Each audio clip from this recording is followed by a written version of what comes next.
He was not supposed to be there.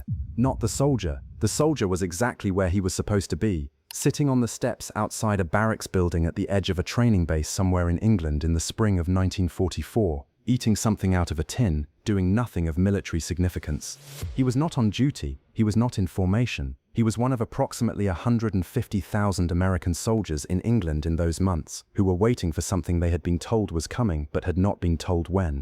Eisenhower was the one who was not supposed to be there. He was supposed to be at his headquarters, he was supposed to be in a meeting with his corps commanders, or reviewing the latest intelligence assessment from the Normandy coastline, or managing the specific, daily, exhausting work of keeping an alliance between nations with conflicting interests and commanders with competing egos moving in roughly the same direction toward roughly the same objective. He was supposed to be doing approximately 400 other things before the thing he was doing. He was walking across a base to talk to a soldier eating out of a tin on the steps of a barracks. By the end of this video, you will understand why that walk, that specific, deliberate, unscheduled crossing of a training base in the spring of 1944, tells you more about how Eisenhower actually commanded than any battle map or strategic assessment ever could. And you will understand why the thing he said when he reached that soldier is not just a story about a general being kind to an enlisted man. It is a story about the specific theory of command that Eisenhower had developed over 30 years and was about to test against the largest military operation in the history of warfare. If you are new to this channel, we cover the decisions that the textbooks compressed into a paragraph. Subscribe now and turn on the bell. New video every 2 days. Now, back to that base, and back to the walk. Eisenhower had a habit that his staff had long since stopped trying to manage. He moved, unannounced, without press. Without the carefully staged visits that senior commanders use to project capability and readiness to the troops. He appeared at forward positions, at field hospitals, at staging areas, at the kinds of places where the actual condition of the men was visible rather than the assessed condition that appeared in the reports. He did this because he had concluded, early in the war and consistently since, that the gap between what the reports said and what was actually happening in the units was a gap that could not be closed from a headquarters. It could only be closed by going to where the units were and looking at them with his own eyes. The base in England in the spring of 1944 was not a forward position, it was not dramatic. It was one of dozens of similar facilities where American soldiers were being housed and fed and trained and kept in a state of readiness for an operation that had been described to them in general terms, but whose specifics, the date, the location, the precise nature of what was being asked of them, remained classified at levels above what they were permitted to know. This was its own kind of pressure, different from the pressure of combat, which at least had the clarity of an immediate and identifiable threat. The pressure of waiting, of knowing that something enormous was coming and not knowing when, of being at a sustained level of readiness for weeks and months without the outlet that the operation itself would eventually provide, was a pressure that produced its own specific effects in the men carrying it. Eisenhower had been watching those effects accumulate through the spring. He had been reading them in the faces and the postures and the quality of the silences in the units he visited. He understood what sustained anticipation did to the human organism. He understood it because he was living a version of it himself, the weight of the coming decision pressing on every hour of every day. In the briefings and the weather reports and the intelligence assessments and the casualty projections that arrived in his office and piled up into a picture of what was coming that no one else in the theater was required to hold at the same level of specificity. He crossed the base. But before he reached the soldier, before the conversation that was about to happen, there is a question underneath this story that the surface version never asks. Why did it matter? Generals visit troops. It is part of the role. What made this walk different from the 100 other walks Eisenhower took through bases and staging areas in those months? The answer is something Eisenhower understood that almost no one around him did. And it connects directly to the decision he made 6 weeks later that he called, in private, the loneliest moment of his life. Stay with this. The soldier did not see him coming. He was looking at his tin, or at the ground in front of him, or at whatever middle distance a man stares into when he is waiting for something he cannot control, and his mind has temporarily exhausted its capacity to think about it directly. And here is the part that changes everything about this story, the part that the surface version of it never quite reaches. Eisenhower had not walked across that base because he saw a soldier who needed to be spoken to. He had walked across that base because he needed to speak to a soldier. The distinction matters more than it might initially appear. And by the time we are done today, you will understand exactly why, and why it connects directly to a decision Eisenhower made 6 weeks later that he described in private as the loneliest moment of his life. The soldier looked up. The accounts of this moment describe a reaction that is consistent enough across the versions to suggest it has been accurately reported. Not the formal snap to attention that the presence of a superior officer would normally produce. There was something about the way Eisenhower was moving, the lack of ceremony in the approach, that made the ordinary military reflexes misfire slightly. The soldier registered what he was seeing a half-second after he should have, in the specific way of a person whose mind requires an extra moment to reconcile an unexpected reality with the evidence in front of him. Then he started to get up. Eisenhower told him to stay where he was. He sat down next to him. Not nearby, next to him, on the same steps, in the same posture. Two men sitting on the steps of a barracks building in England in the spring of 1944, one of them responsible for the lives and movements of nearly 2 million people, and one of them eating something out of a tin. He asked the soldier his name. This is the first thing worth stopping on. Not the name itself, the accounts do not consistently preserve it. The act of asking it. Eisenhower was one of the most recognizable men in the world in the spring of 1944. He did not need to introduce himself. He did not need to explain who he was or why he was there, or what authority entitled him to sit on the steps of a barracks building and ask a private his name. He asked anyway, and he waited for the answer. And then he asked where the soldier was from. The soldier told him.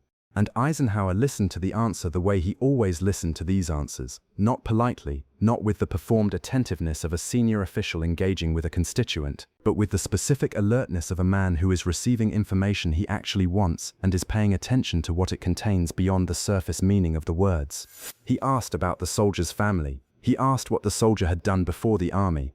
He asked, at some point in the conversation, how the soldier was doing. Not how he was doing in the military sense, not his training status or his unit readiness or his preparedness for the operation that was coming. How he was doing. The human question. The one that is almost never asked in a military context because the answer to it, if it is honest, is almost never the answer that the institutional machinery of an army needs its soldiers to give. The soldier told him.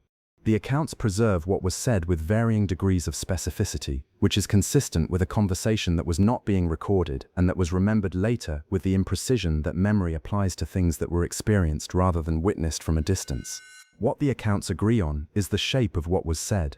The soldier gave Eisenhower an honest answer, not the performed readiness of a soldier speaking to a superior officer.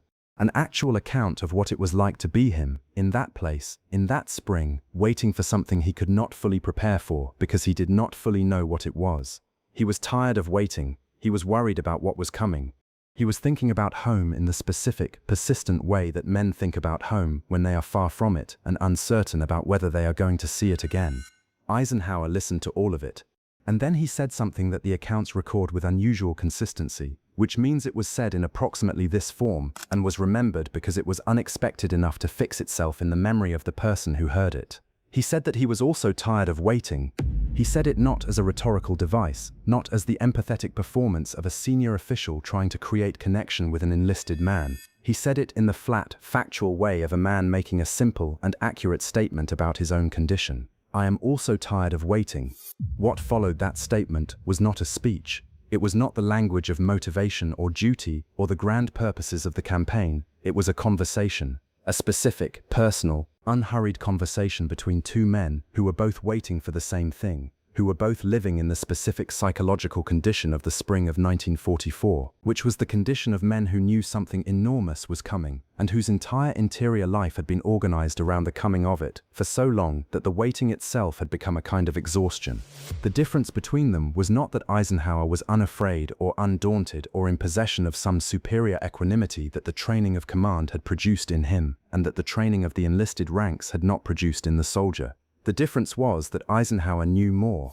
He knew what was on the Normandy beaches. He had read the intelligence assessments and the German order of battle and the casualty projections and the Lee-Mallory memo that put the anticipated airborne losses at 60 to 70%. He had the full picture, the strategic picture, the operational picture, the human picture, in a form that the soldier eating out of a tin on the barracks steps did not have and was not cleared to have. He was more tired of waiting because he had more to wait for. More that was going to happen that he could see coming and could not stop and could only try to shape with the instruments available to him, which were considerable but were not equal to the certainty he would have needed to approach what was coming without the specific, private terror of a man who knows the details of what he has sent other people into. And what Eisenhower said to the soldier was not designed to remove that weight from either of them. It was designed to make the soldier understand that the weight was shared, that the man at the top of everything, the man who had sent him here and who was going to send him across the channel into whatever was waiting on the other side, was not sitting in a comfortable headquarters removed from the human reality of what the operation required. He was on the same steps, in the same spring, with the same knowledge that something enormous was coming, and the same inability to stop it from coming, and the same commitment to being present for it when it arrived. He was tired of waiting too. He was going to go anyway. But what Eisenhower said next, what he said in the final minutes of that conversation before he stood up, was not in any record of the exchange. It was described, years later, by a man who claimed to have been present at a distance close enough to hear. And what that man said, Eisenhower said, is the reason this walk is not just a story about a general being decent to an enlisted man. It is the reason it is still worth talking about 80 years later. He got up after a while. The accounts do not agree on how long the conversation lasted. What they agree on is that it did not feel rushed, that Eisenhower did not produce the specific quality of presence that senior officials produce when they are executing a scheduled interaction and the next item on the agenda is already pressing against the current one. He stayed until the conversation was finished. And this is the moment where most accounts of Eisenhower's relationship with his troops stop. They note the visit, they observe the humanity of it, they move on to the operation. What they do not ask is the question that changes the meaning of everything that came before it. Why did the walk happen when it did? Not in general terms, why did this specific walk happen in the specific week of the specific spring of 1944 that it happened in? The answer to that question lives in a conversation Eisenhower had with his chief of staff the morning before the walk, a conversation that has never been fully reported. And that reveals something about what Eisenhower was actually looking for on those steps that has nothing to do with morale and everything to do with the decision that was 6 weeks away. And then he said something as he stood that the accounts record with the same consistency as the earlier statement, which means it was said and remembered because it landed with the weight of something that was true rather than the lightness of something that was said to be kind. He told the soldier that he was glad they had talked, not as a formality, not as the closing pleasantry of a visit that has been completed to schedule, as a statement that was accurate and that Eisenhower was making because accuracy was, for him, the baseline requirement of any communication that was worth having. He was glad, then he walked back across the base. The walk back was not the walk across. Eisenhower's aides, who had maintained a respectful distance during the conversation and who were now resuming their positions around him as he moved toward the car, noted something in his demeanor that was different from what it had been when he crossed in the other direction. Not lighter, exactly, not relieved or encouraged in the way that the narrative of a general being uplifted by contact with his troops might suggest. Something more specific than that, more present, more grounded in the specific, physical reality of what the campaign was, not the abstracted, quantified, operationally managed version that existed in the planning documents, but the human version.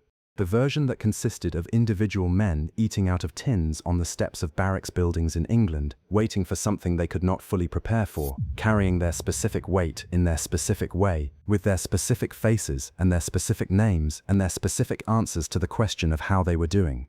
The walk had given Eisenhower something, not information in the operational sense, not intelligence about the state of the force or the readiness of the units or any of the variables that the planning process required to be quantified and assessed. Something else.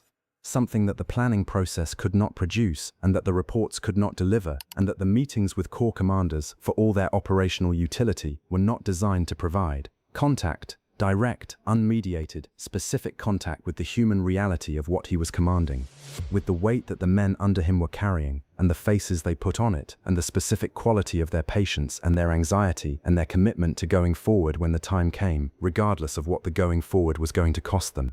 He needed that contact.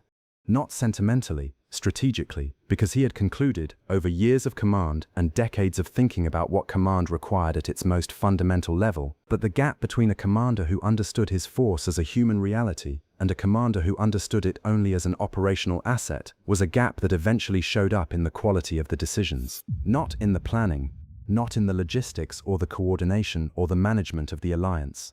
In the smaller decisions, the ones made under pressure, in the moments when the planning had been overwhelmed by what was actually happening and the commander was left with his own judgment about what the situation required, those decisions were better when the commander understood what the force was made of, not from the casualty projections, but from the faces. He had sat on the steps with a soldier eating out of a tin, and here is what nobody has fully understood about what happened on those steps.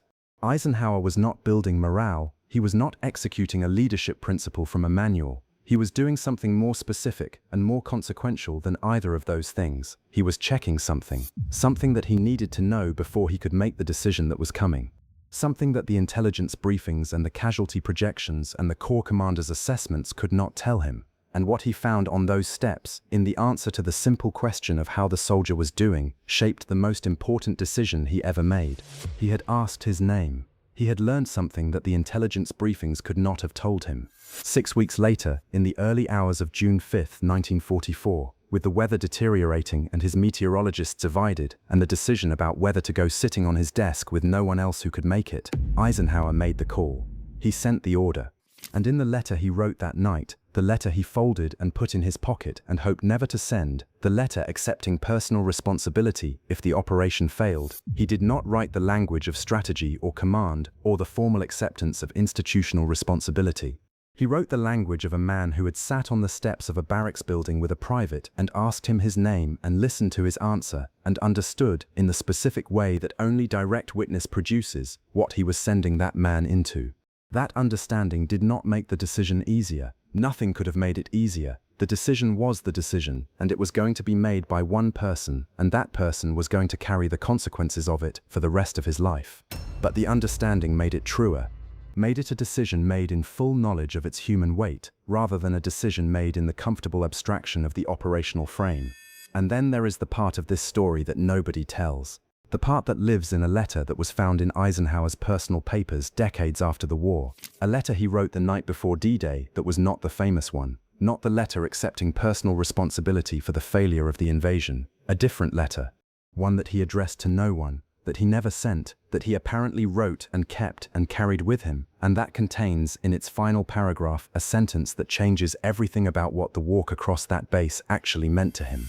The soldier on the steps went across the channel 6 weeks later. He was one of 156,000 men who crossed on June 6, 1944. Whether he survived is not in the record. What is in the record is the walk and the conversation. And the two men sitting on the steps of a barracks building in England in the spring of 1944, both tired of waiting, both going to go anyway. That is what Eisenhower walked across the base for. Not the morale, not the visibility, not the managed performance of a leader being seen to care about his troops. Those were the interpretations that others placed on what he did. They were not wrong, exactly. They simply stopped before they reached the real thing. The real thing was simpler and harder than any of those interpretations. He needed to know what he was asking, not in the abstract, in the specific, embodied, sensory way that only comes from sitting next to a person and asking them a real question and listening to the real answer. He needed to know so that when the decision came, when the weather report and the intelligence and the casualty projections and all the operational logic in the world had been exhausted and the decision was still there, still waiting, still requiring one person to make it, he could make it with the full weight of what it meant pressing on him, rather than only the operational weight. That is what Eisenhower walked across the base for, not to give the soldier something, to be honest with him.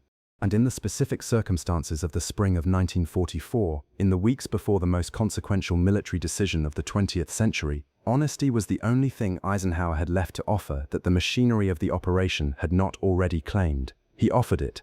The soldier received it. And Eisenhower walked back across the base, carrying the weight of having understood, one more time, exactly what he was asking. If this is the kind of history that matters to you, subscribe, hit the bell, and share this with someone who needs to hear it. The next video covers the man Eisenhower sat across from in the worst meeting of the entire war. Not a German general, not a political opponent, but an American senator who had obtained information that should have been impossible to obtain, and who used it to threaten something Eisenhower had spent 30 years building. His name was Joseph McCarthy. The meeting happened on February 24, 1954, and what Eisenhower decided in the 48 hours after it is a decision that historians are still arguing about today.